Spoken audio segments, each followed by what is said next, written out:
Hello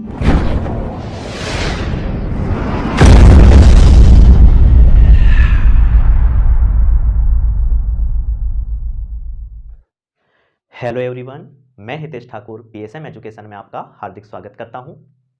इसके पहले हमने हिंदी में वर्णमाला के बारे में विस्तृत से जाना था।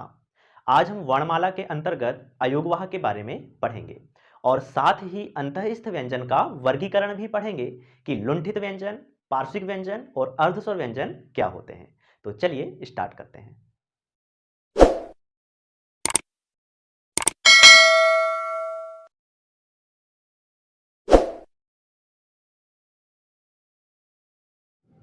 तो चलिए समझते हैं अर्धस्वर व्यंजन, लुंठित या प्रकंपी व्यंजन और पार्श्विक व्यंजन किसे कहते हैं। तो अर्धस्वर व्यंजन ऐसे व्यंजन जिनका उच्चारण कभी कभी स्वरों की तरह हो, अर्धस्वर व्यंजन कहलाते हैं।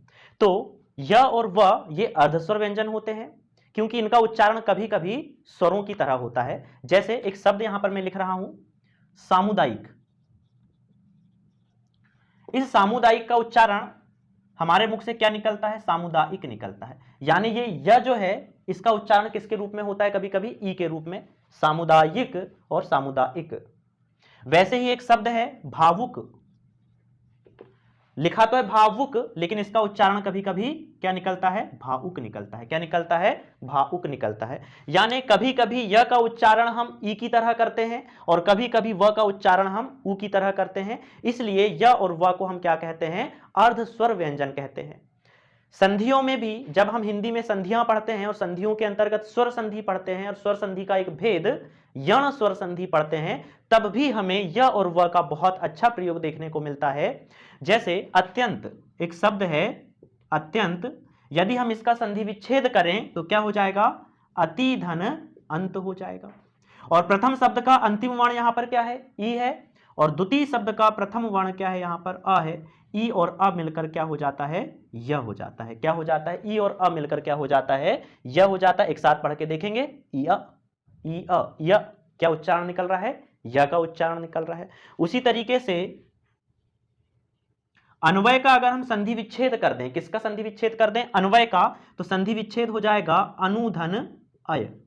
प्रथम शब्द का अंतिम वर्ण यहां पर क्या है? उ है। और द्वितीय शब्द का प्रथम वर्ण यहां पर क्या है? अ है। ये उ और अ मिलकर क्या हो जाता है? व हो जाता है। आप एक साथ पढ़ें इसको, उ और अ को एक साथ पढ़ें, उ अ। क्या उच्चारण निकलता है? उ अ। व का उच्चारण निकलता है।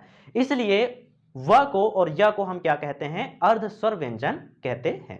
चलिए अब समझते हैं लुंठित या प्रकंपी व्यंजन किसे कहते हैं। तो लुंठित को एक और नाम से भी जाना जाता है, प्रकंपी व्यंजन। और प्रकंपी का अर्थ होता है कंपन। क्या होना? कंपन होना। किसमें कंपन होना? जीभ में कंपन होना।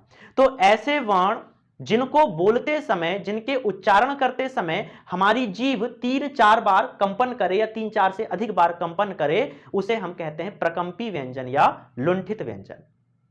तो र जो है, र को हम लुंठित व्यंजन या प्रकंपी व्यंजन कहते हैं क्योंकि जब हम र को बोलते हैं तो हमारी जीभ कंपन करती है, 3-4 बार कंपन करती है। इसलिए हम र को क्या कहते हैं? र को लुंठित या प्रकंपी व्यंजन कहते हैं। चलिए समझते हैं पार्श्विक व्यंजन किसे कहते हैं। तो पार्श्व का मतलब होता है किनारा या बगल। पार्श्व का मतलब क्या होता है? बगल या किनारा। तो ऐसे वर्ण जिनको उच्चरित करते समय, बोलते समय प्राणवायु जीभ के बगल से निकल जाए, जीभ के किनारे से निकल जाए या जीभ के पार्श्व भाग से निकल जाए, उसे हम कहते हैं पार्श्विक व्यंजन। तो हमारी जो जीभ होती है उसके किनारे से प्राणवायु जब निकल जाती है कुछ वर्णों को बोलते समय, तो उन्हें हम पार्श्विक व्यंजन कहते हैं। और ऐसा एक ही वर्ण होता है। तो ऐसा कौन सा वर्ण है? ल है।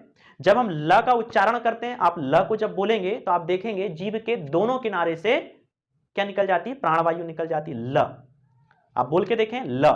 जब हमने ल को उच्चारित किया तो प्राणवायु जीभ के किनारे से, बगल से निकल गई, इसलिए ल को कहते हैं पार्श्विक व्यंजन। तो इस तरीके से पूरे व्यंजनों में एकमात्र होता है पार्श्विक व्यंजन, वो होता है ल। पूरे व्यंजनों में से एकमात्र होता है लुंठित या प्रकंपी व्यंजन, वो होता है र।